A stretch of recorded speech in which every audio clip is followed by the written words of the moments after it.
With the current cultural dominance of the characters appearing in Marvel Comics, it can be easy to forget where they started. Welcome to Top 10 Nerd. I'm Andrew Boyd, and today we will be diving in to Marvel's deep past and looking at the top 10 most powerful Marvel Golden Age superheroes. For reference, the Golden Age of comics is generally considered to have begun in 1938 when Superman was first introduced and lasted until 1956 when DC Comics introduced the second Flash, Barry Allen, ushering in a new generation and style of storytelling for the medium known as the Silver Age. The Silver Age is really when Marvel started to thrive, introducing characters like the Fantastic Four, Spider-Man, and the X-Men, but let's take a look back at some of their earlier and often forgotten characters. Number 10. Hellcat. This Marvel character has a bit of an odd history that I couldn't resist going into a bit. When Patsy Walker first appeared in 1944's second issue of Miss America magazine, she was just a regular teen whose problems weren't exactly on a super level. In fact, her first story involved her trying to raise enough money so that she could attend a concert so that she could convince the heartthrob in the band to be her date to the school dance. She entered the main Marvel continuity in Millie the Model number 103 in 1961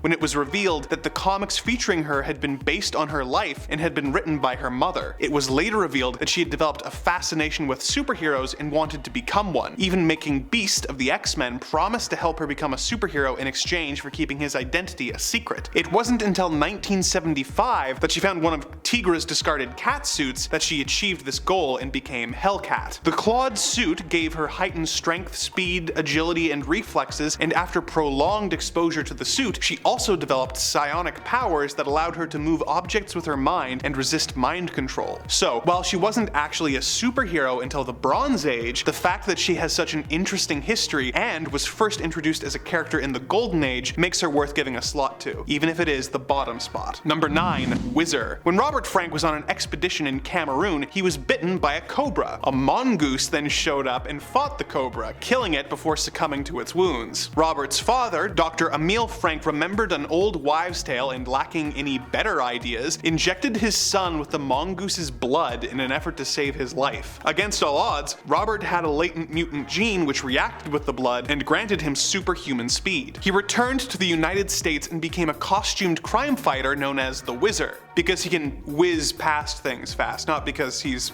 You know what?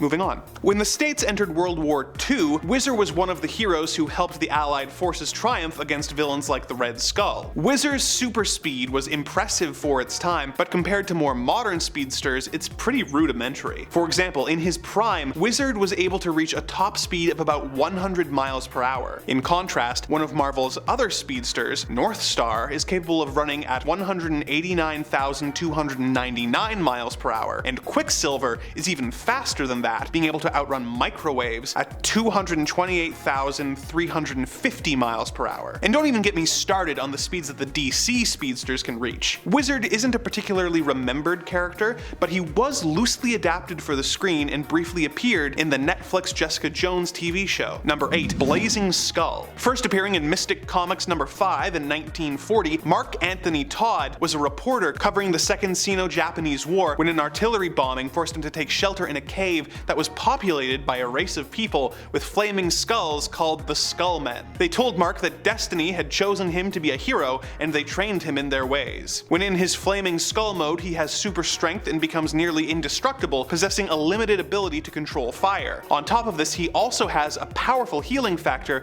which has prevented him from aging since receiving his powers. He was yet another hero who fought during World War II for the Allied forces, once being captured and tortured by the Fuhrer himself, who he made fun of so hard that the mustachioed art school reject ran out of the room crying. In the years since the war, he has joined a couple different superhero teams such as the Invaders and Howard the Duck's team, the Ducky Dozen. Number 7. Captain America. By far the most popular and enduring of Marvel's Golden Age heroes, Steve Rogers was a frail and sickly young man who wanted to serve his country in World War II, but was discounted from service due to his poor health. He was chosen to participate in a secret military experiment that used a super soldier serum to grant him increased strength and intelligence. He honed his skills as a master strategist and martial artist, and with his vibranium and adamantium alloyed shield, he was instrumental in helping the Allied forces in the Marvel Universe turn the tide in the war. The character remained popular until the war ended, but he failed to find an audience in post-war America and was mostly shelved until the Silver Age. He was eventually reintroduced to readers in 1964 when Avengers number 4 revealed that he had been frozen in a block of ice near the end of the war, and he was thawed out to lead the new team. While he may not be the most powerful of the Golden Age heroes on this list, he's by far the most beloved by readers. Number 6. Blue Diamond. First appearing in Daring Mystery Comics number 7 in 1941, Professor Elton Morrow was a scientist exploring the Arctic when he found a mysterious gigantic diamond which was emitting a strange blue glow. On his ship ride back home to the United States, his boat was sunk by a German U-boat and he was forced to use the box containing the jewel as a flotation device. He was spotted and the Germans opened fire on him, blowing up the box. The shrapnel of the diamond was lodged in his body, making his skin as hard as diamonds and making him super strong and mostly invulnerable. He became one of the many costumed crime fighters who enlisted to fight in the war, having several adventures that were adapted into comic books within the Marvel Universe. After the war, he continued his superheroics before eventually retiring to Cape Cod. Years later, the Star Dancer came to him, saying he was her perfect partner. She used her cosmic powers to transform him into a fully diamond-like man and gave him the ability to fly off with his new love into the cosmos. Number 5. Marvel Boy. Introduced at the tail end of the Golden Age in 1950's Marvel Boy number 1, Robert Grayson was introduced as the son of a Jewish scientist who fled the planet at the start of the Second World War. They traveled the stars until they found a place to hide: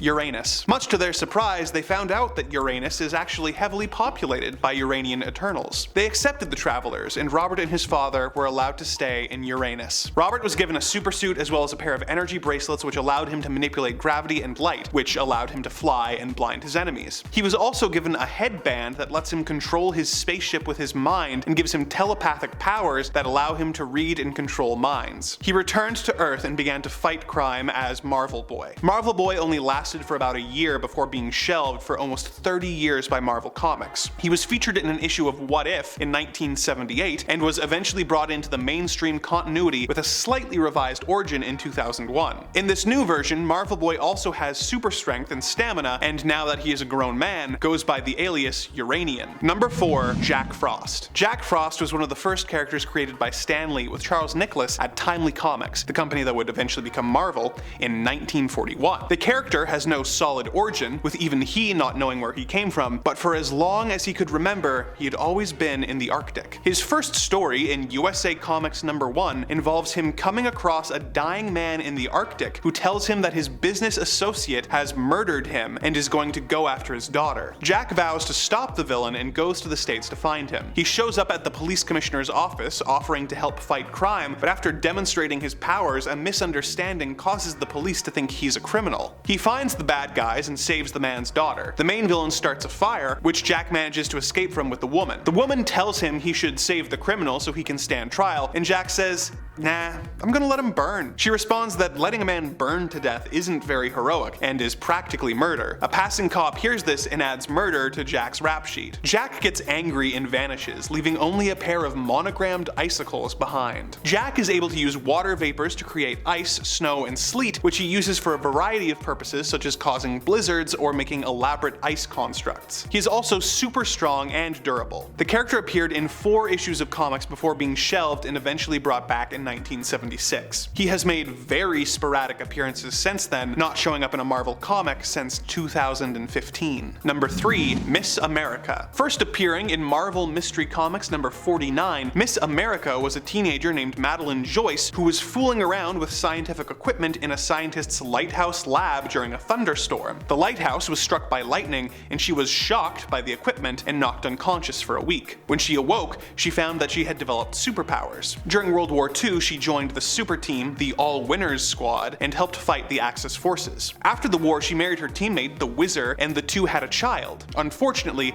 their power combination led to the baby being a radioactive mutant who was soon taken away by the government. They tried to have another child, but this one was even more radioactive and was stillborn. The radiation caused Madeline to die of radiation poisoning mere hours later. When she was alive, she had the ability to fly and superhuman stamina and durability, being about as resistant to damage as, say, Jessica Jones. She was trained in hand-to-hand combat by Captain America and is said to possess the strength of 1,000 men. She used to have X-ray vision, but that was soon retconned away, perhaps to avoid a lawsuit from DC Comics. Miss America was the third female superhero to receive her own solo title, being beaten only by Wonder Woman and Sheena the Jungle Queen. Number 2, the first Human Torch. Not the iconic member of the Fantastic Four you may be thinking of. The original Human Torch was a humanoid android designed by a scientist to be a perfect imitation of humanity. Due to a bizarre design flaw, whenever the android was exposed to air, he would burst into an extremely hot flame. The android achieved sentience and went on a run through the city, burning everything he touched and being unable to control his fire. He eventually learned how to control himself and became one of the most popular Marvel crime fighters of the Golden Age. He was retired as a character not long after the end of the Golden Age, and his name and power set were reused for Johnny Storm when the Fantastic Four stories began being published at the beginning of the Silver Age. He was eventually brought back, but it is fair to say that he is the more obscure version of the character. He is able to set himself ablaze and cast fire at his enemies. He can also fly and is of course immune to heat. His fire can go out if he is put in a zero oxygen environment, whereupon he will enter into stasis mode until he is exposed to the open air. He also has the distinction of appearing in the first issue of the comic that would eventually be the namesake of one of the most profitable entertainment companies in the world in 1939's Marvel Comics number 1. Number 1, Namor the Submariner. First appearing in 1939's Motion Picture Funnies Weekly number 1, Namor the Submariner has the distinction of not only being the first mutant in Marvel Comics, but also being the very first comic book anti-hero to ever appear. When the Atlantean princess Fen fell in love with a surface dweller named Leonard Mackenzie, the result was Namor, who was raised in Atlantis. In his early Golden Age appearances, Namor would wage battle against the surface world, attacking everything from ships to buildings and coming into conflict with the Golden Age Human Torch in one of the first comic book crossovers ever released. He became more heroic during World War II when he joined the Allied forces and got his own series in 1941. Like many of the Golden Age characters, he was retired in the early 50s when superheroes lost much of their popularity before being reintroduced in 1962 in Fantastic Four number 4, where it was revealed he'd been living as an amnesiac hobo. He became an anti-hero once again and has remained a staple of the Marvel Universe ever since, recently being adapted for the silver screen in the movie Black Panther: Wakanda Forever. He is capable of surviving on land and underwater, and has super strength that makes him able to go toe-to-toe with strong characters like the Thing, Thor, and even the Hulk. He also has super speed, both above and below the water. He has superhuman durability and the ability to telepathically persuade fish to do his bidding. You know, like Aquaman always gets made fun of for doing. He's been shown to be able to affect the weather, and as if all that wasn't enough, he has little wings on his ankles that allow him to fly at incredible speeds. Not only is he the most powerful Marvel hero of the Golden Age, but he is one of the most powerful of any age, having fought multiple Avengers at the same time without much issue. Any other heroes from the Golden Age of comics who we should have mentioned? Let us know in the comments below. While you're at it, why not take a look at our list of powerful DC Comics Golden Age characters, and remember to like and subscribe for more Top 10 Nerd.